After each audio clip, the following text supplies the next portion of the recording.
दोस्तों सोचो, आप रात भर फोन चार्ज करके सोए हो, सुबह उठते ही फोन ब्लास्ट हो गया, या फिर 108 मेगापिक्सल कैमरा फोन लिया और फोटो वही पुरानी 12 मेगापिक्सल कैमरे फोन वाली निकली। और सबसे बड़ी बात, फुल सिग्नल होने के बावजूद कॉल टूट गई। क्या ये सारा कुछ सच होता है या फिर झूठ? बस ऐसे ही सच और झूठ हम आपको आज बताने वाले हैं। वो झूठ जिनको आप सच मान लेते हो और वो सच जिनको हम झूठ मान लेते हैं। और अगर आज की वीडियो एंड तक नहीं देखी तो आप भी टेक्नोलॉजी के सबसे बड़े धोखे में जी रहे हो।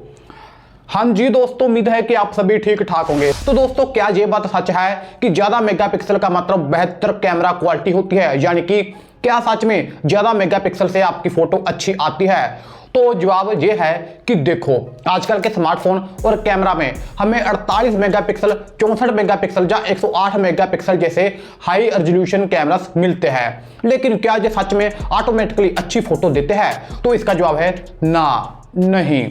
आपकी फोटो क्लियर, एचडी, शार्प और अच्छी आएगी या नहीं, ये सिर्फ मेगापिक्सल पर डिपेंड नहीं करती। जब तक हमारे कैमरा का लेंस की क्वालिटी, सेंसर का साइज और इमेज को प्रोसेस करने की स्पीड अच्छी नहीं होगी तो ज्यादा मेगापिक्सल का काम एकदम जीरो हो जाता है। एक बड़ा सेंसर ज्यादा लाइट कैप्चर करता है, जिससे लो लाइट परफॉर्मेंस इंप्रूव होती है। लेंस की क्वालिटी जितनी अच्छी होगी, आपकी फोटो उतनी शार्प और क्लियर आएगी। तो जब आप नेक्स्ट टाइम कैमरा चूज करना या फिर मोबाइल खरीदने जाओ तो ये बात याद रखना कि ज्यादा मेगापिक्सल से फोटो अच्छी नहीं आती। इसके लिए कैमरा का सेंसर की क्वालिटी, लाइट और लेंस का अच्छा होना जरूरी है। ये कॉन्सेप्ट आपने ज्यादा डिटेल में जानना है तो मेरी ये वाली वीडियो देख लेना, लिंक मैं डिस्क्रिप्शन में डाल दूंगा।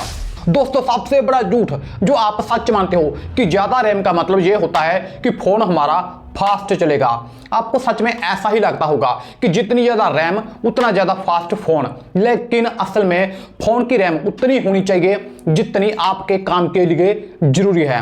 अगर आप सिर्फ वेब ब्राउजिंग करते हैं, एफबी, इंस्टा, व्हाट्सएप ही चलाते हैं और इसके अलावा बस फोन कर लिया, काट लिया, यानी छोटे मोटे काम करते हो तो 8 GB रैम बहुत है। लेकिन अगर आप हैवी काम करते हो जैसे वीडियो एडिटिंग या वर्चुअल मशीन यूज करते हो, ज्यादा रैम हेल्पफुल हो सकती है आपके लिए, वरना ज्यादा रैम बस ज्यादा कॉस्ट और बैटरी खत्म करती है। तो भाई, ज्यादा रैम से फोन फास्ट नहीं होता। रैम आपके काम के हिसाब से है तब भी आपका फोन फास्ट चल सकता है, ये बात याद रखना। दोस्तों, कुछ लोग सोचते हैं कि सारी रात चार्ज करोगे तो बैटरी खराब होती है और फोन फट भी सकता है। कभी ये सच होता था, लेकिन आज के जमाने में ये आज का सबसे बड़ा झूठ है, क्योंकि मॉडर्न स्मार्टफोन में स्मार्ट चार्जिंग टेक्नोलॉजी आ गई है जो इस इशू को एकदम सोल्व कर देती है। जब आपका फोन 100% चार्ज हो जाता है तो चार्जिंग ऑटोमेटिकली स्टॉप हो जाती है। इससे फोन ओवर चार्जिंग से बच जाता है। लेकिन एक बात जरूर याद रखिएगा कि जब हाई टेम्परेचर वाला मौसम हो तो चार्जिंग सारी रात मत करना। बाकी आप नॉर्मल टेम्परेचर में सारी रात चार्ज होने दो, कोई भी आपका फोन नहीं फटेगा, कोई भी बैटरी को नुकसान नहीं होगा। दोस्तों, एक ऐसा झूठ जो हमको लगता है कि ये सच है वो है प्राइवेट ब्राउजिंग। यानी आप जो गूगल क्रोम पर इनकॉग्निटो मोड लगा के सर्च करते हो, वो आप सोच रहे होंगे कि किसी को कुछ पता ही नहीं चलता अरे हमने क्या सर्च किया क्या नहीं किया, ठीक ना। तो ये सबसे बड़ा झूठ है और आपकी सबसे बड़ी गलतफहमी है। इनकॉग्निटो मोड लगा के मालूम है क्या होता है? इससे आपका सिर्फ और सिर्फ लोकल डेटा जैसे ब्राउजिंग हिस्ट्री, आपने क्या सर्च किया, दूसरा कुकीज और साइट डेटा को सेव होने से रोकता है। बाकी आपका आईएसपी यानी जिस कंपनी का आप इंटरनेट यूज करते हो उसको आईएसपी बोलते हैं, मतलब इंटरनेट सर्विस प्रोवाइडर। और जिस वेबसाइट पर आप जा रहे हो तो ये सब आपकी एक्टिविटी ट्रैक कर सकते हैं। सीधा सीधा बोले तो उनको पता चल रहा है कि आप क्या देख रहे हो। दोस्तों, कुछ लोगों का मानना है कि मैक्स यानी कि एप्पल के लैपटॉप पर वायरस अटैक नहीं कर सकते, क्योंकि बहुत सारे लोग सोचते हैं कि मैक्स सेफ होते हैं पूरी तरह से, मेलवेयर और वायरस से उनका कुछ नहीं हो सकता। लेकिन ये सच नहीं है, मैक्स भी वायरस या मालवेयर की चपेट में आ जाते हैं। क्योंकि बात ऐसे है कि विंडोज सिस्टम बहुत पुराना है, इसलिए ये काफी टाइम से ज्यादा टारगेट होते आ रहे हैं, क्योंकि विंडोज सिस्टम का मार्केट शेयर बहुत बड़ा है। लेकिन जैसे जैसे मैक्स भी पॉपुलर हो रहे हैं वैसे वैसे मैक मालवेयर और वायरस भी बढ़ रहे हैं। यानी मेरे बोलने का मतलब है कि विंडोज सिस्टम बहुत पुराना है, तो बहुत पुराना होने के कारण उनके लिए वायरस हैकर लोगों ने बना के रख लिए हैं। और अब विंडो की तरह मैक्स का जो ऑपरेटिंग सिस्टम है वो भी पुराना होते जा रहा है, तो उसके लिए भी वायरस बन चुके हैं। मेरा बोलने का मतलब ये है। इससे भी सिंपल करके बताऊं तो भाई, जब तक मैदान में दुश्मन ही नहीं है तो वार किसके ऊपर किया जाए? तो मैक्स जब था ही नहीं तो मैक्स के मालवेयर और वायरस कहां से आते? दोस्तों, आपके जैसे और मेरे जैसे बहुत से लोग ये अब तक सोचते हैं कि ज्यादा सिग्नल टावर का मतलब बेहतर सर्विस होता है, हमारी कॉल क्वालिटी क्लियर होगी, लेकिन ऐसा बिल्कुल भी नहीं है। सिग्नल टावर सिर्फ टावर से आने वाले सिग्नल स्ट्रेंथ को दिखाते हैं, कि उस टावर से आप कितने दूर हो या उस टावर से आपको सिग्नल कितने स्ट्रॉन्ग या फिर वीक आ रहे हैं।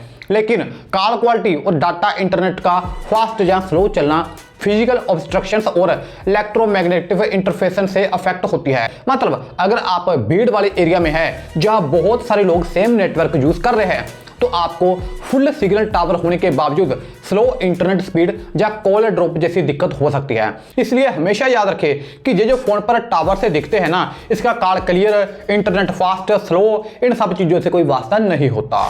दोस्तों मैं भी और शायद आप भी अब तक ये सोचते होंगे कि एंटीवायरस सॉफ्टवेयर जो होते हैं वो कंप्यूटर को स्लो कर देते हैं। ये बात बिल्कुल सच है, लेकिन ये मिथ पुराने एंटीवायरस प्रोग्राम के वक्त आती थी क्योंकि वो एंटीवायरस हैवी और रिसोर्स इंटेंसिव होते थे।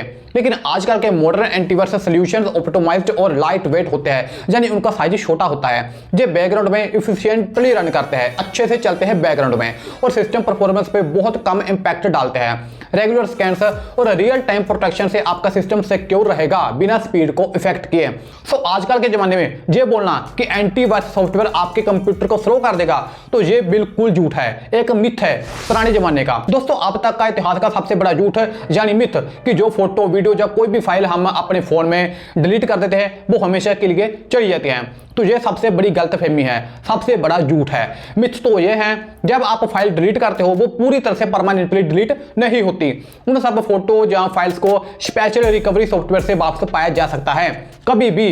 ऐसा ही कंप्यूटर में भी होता है, जब आप कोई भी फाइल डिलीट करते हो तो वो फाइल हार्ड ड्राइव पर स्पेस फ्री मार्क हो जाता है न्यू डाटा के लिए। जब तक वो स्पेस न्यू डाटा से ओवरराइट नहीं होता, यानी उसकी जगह जब तक कोई दूसरा फाइल जगह नहीं लेता, तो डिलीटेड फाइल्स रिकवरी सॉफ्टवेयर के थ्रू रिकवर हो सकती है। इस प्रोसेस को थोड़ा सिंपल करके समझाता हूं। मान लो आपने 100 फोटो डिलीट कर दी, तो वो जो 100 फोटो है ना, आपके फोन के अंदर एक मेमोरी होगा, वो वहां पर जाके स्टोर हो जाएगी, वो मेमोरी आपको नहीं दिखेगा। लेकिन इसके बाद जब आपने अगली 100 फोटो डिलीट करी तो अब अभी वाली जो 100 फोटो है वो वहां पर स्टोर हो जाएगी और जो पुरानी वाली 100 फोटो आपने डिलीट करी थी वो वहां से परमानेंटली हट जाएगी। यानी कि जो अभी आप डिलीट करोगे वो वहां पर जमा होता जाएगा और जो पुराना है वो वहां पर परमानेंटली डिलीट हो जाएगा। ठीक है ना। तो इसका मतलब ये भी नहीं होता कि जो आप हमेशा मान लो आपने 10,000 फोटो भर ली और 10,000 आप उसको डिलीट कर दो तो वहां पर स्टोर होती जाएगी, लाख फोटो स्टोर हो जाएगी, ऐसा नहीं होता। बहुत कम मात्रा में वहां पर वो स्टोर होती है। दोस्तों बहुत से लोग अब तक ये मानते हैं कि जो हमारे फोन के बैकग्राउंड में ऐप्स चल रहे होते हैं, अगर हम साथ साथ उनको हटाते जाए तो हमारी बैटरी कम खर्च होगी और फोन भी फास्ट चलेगा। तो ये भी सबसे बड़ा झूठ और गलतफहमी है आपकी। जो आजकल के स्मार्टफोन है ना, वो ऑपरेटिंग सिस्टम के जरिए बैकग्राउंड ऐप्स को बहुत अच्छे से मैनेज करते हैं। अक्सर लोग सोचते हैं कि बैकग्राउंड ऐप जो होते हैं उनको क्लोज करने से बैटरी सेव होती है, लेकिन बार बार ऐप्स क्लोज और ओपन करने से सीपीयू और बैटरी पे एक्स्ट्रा लोड पड़ता है। बैकग्राउंड ऐप्स को ऐसे ही चलता छोड़ना ज्यादा बेटर होता है क्योंकि ऑपरेटिंग सिस्टम उन्हें मिनिमल रिसोर्सेज कंज्यूम करने के लिए ऑप्टिमाइज करता है। सो नेक्स्ट टाइम अपने फोन की बैटरी बचाने के लिए बैकग्राउंड ऐप्स को बार बार ओपन करके बंद करना छोड़ दो, उनको क्लियर करना छोड़ दो ताकि आपकी बैटरी बचे और वो ऐप भी जल्दी ओपन होगा उसको क्लियर ना करने से। दोस्तों मैं भी और आप जैसे लोग भी शायद ये मानते होंगे कि प्रोसेसर में जितनी ज्यादा कोर्स होंगे उसका मतलब प्रोसेसर फास्ट होता है, लेकिन प्रोसेसर परफॉर्मेंस सिर्फ कोर काउंट पर डिपेंड नहीं करती। ज्यादा कोर्स से प्रोसेसर फास्ट नहीं होता। प्रोसेसर का जब तक आर्किटेक्चर यानी उसका डिजाइन, उसकी क्लॉक स्पीड, थर्मल मैनेजमेंट और सॉफ्टवेयर ऑप्टिमाइजेशन पूरे सही एक बैलेंस में नहीं होंगे तब तक प्रोसेसर फास्ट काम नहीं करेगा। तो दोस्तों यही थे हमारे टॉप 10 मिथ जिनको आप सच मान रहे थे।